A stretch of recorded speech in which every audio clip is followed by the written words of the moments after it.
Hey everyone, welcome to the Autoimmune Dietitian YouTube channel. My name is Annie. I'm a registered dietitian and work mainly with clients struggling with autoimmune diseases. So in my work with my clients, I help them use food and lifestyle as a way to improve their lives, reduce their symptoms, and really get their energy back. So you have an autoimmune disease. Now what? Let's say you're just recently diagnosed. It's unlikely that you got much explanation about what this is and what this means for your health. As much of a shock as it is to be diagnosed with a chronic disease, it's not a death sentence. You can absolutely get back to your old self, but treating autoimmune diseases is very complex. So be patient with yourself and your healing journey. And to get you started, I'm going to cover what autoimmune diseases are, and I'll also give you a few tips to help get you started on this new journey. So before I jump in, I just need to attach my usual disclaimer to this video that the information in today's talk is not the substitute for the diagnosis, treatment, or care of disease by a medical provider. This is for informational purposes only. So please consult your qualified health professional for any changes that you make to your medical care. All right, what are autoimmune diseases?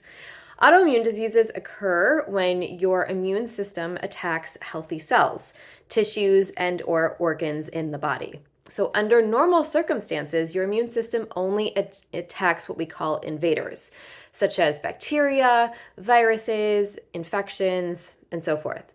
And your immune system can usually tell the difference between yourself and your non-self, with the exception of some cells called lymphocytes.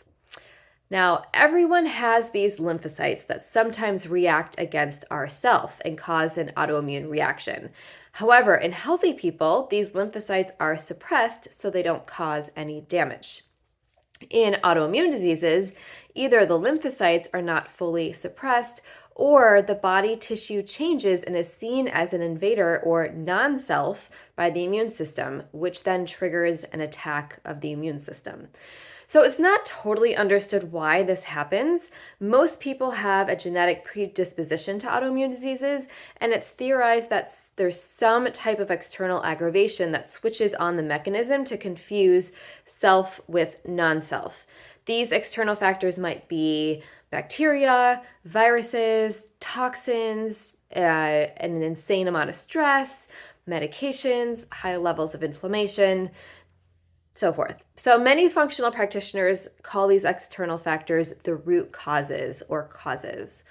But again, everyone is a little bit different. So that's why it makes autoimmune diseases so challenging to address and to help people get into remission. So what kind of autoimmune diseases are there out there? So there's over 100 different types of autoimmune diseases, and they vary quite a lot. The medical world likes to categorize autoimmune diseases into two different types, either organ-specific or non-organ specific. So some diseases fit really neatly into these categories, while others fall somewhere in the middle. So an organ-specific autoimmune disease is where one organ is attacked. So for instance, Hashimoto's or Graves' disease is where the thyroid is attacked. Addison's disease is where your adrenal glands are being attacked by your immune system. Type 1 diabetes is your pancreas, and celiac disease is your small intestine. Non-organ is where the immune system attacks are more widespread, such as rheumatoid arthritis, lupus, and multiple sclerosis. So autoimmune diseases can affect all parts of the body. They can destroy endocrine glands, they can affect your blood, they can affect your connective tissues, your skin, your muscles, and your joints. So again, we kind of all lump all these different diseases into this one broad category because it's the one thing that kind of underlies all of these is that your immune system is attacking itself and your body is destroying your own tissues and organs and cells and things like that.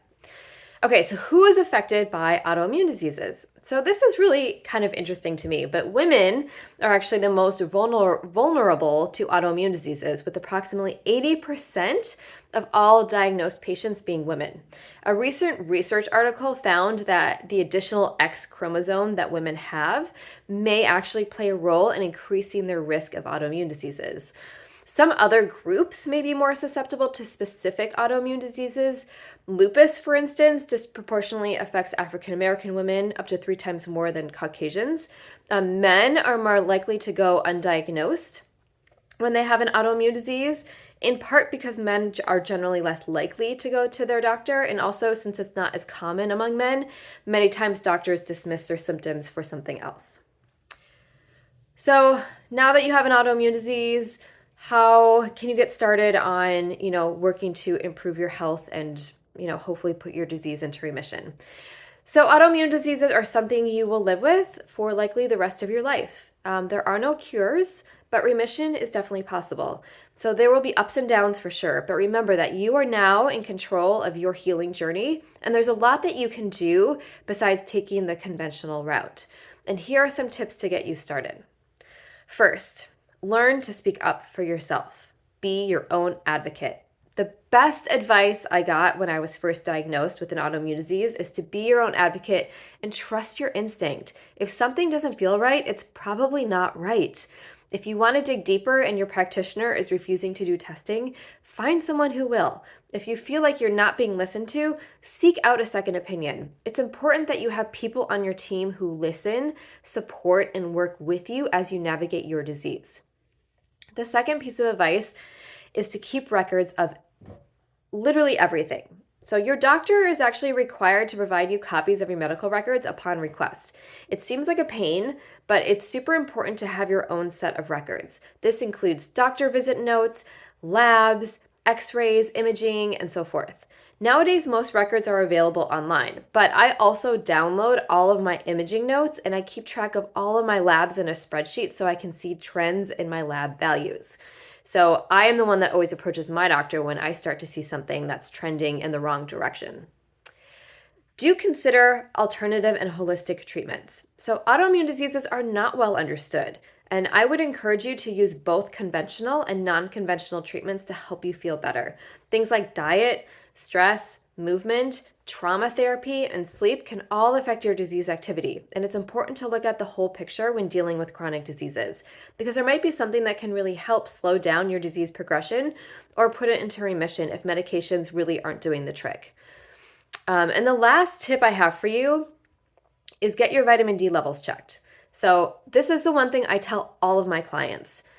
Really important to follow your vitamin D levels. This vitamin is directly correlated to disease activity across lots and lots of autoimmune diseases. So the lower the D, the more active your disease is. You optimally want a D level around 50 nanograms per deciliter. Okay, so just to recap, today we focused on what autoimmune diseases are, who they mostly affect, what types there are, and then a few tips to help get you started on your healing journey.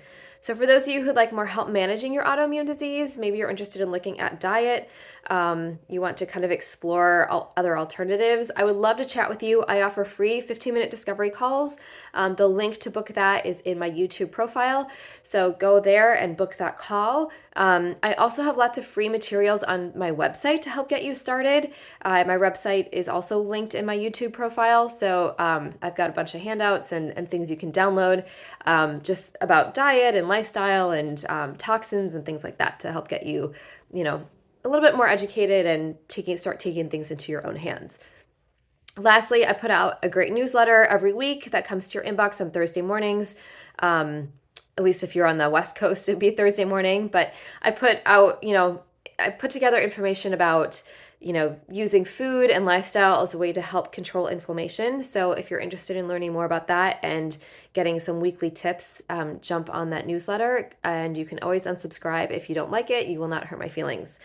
If you enjoyed this video, please hit the little subscribe button. These come out about every week or so.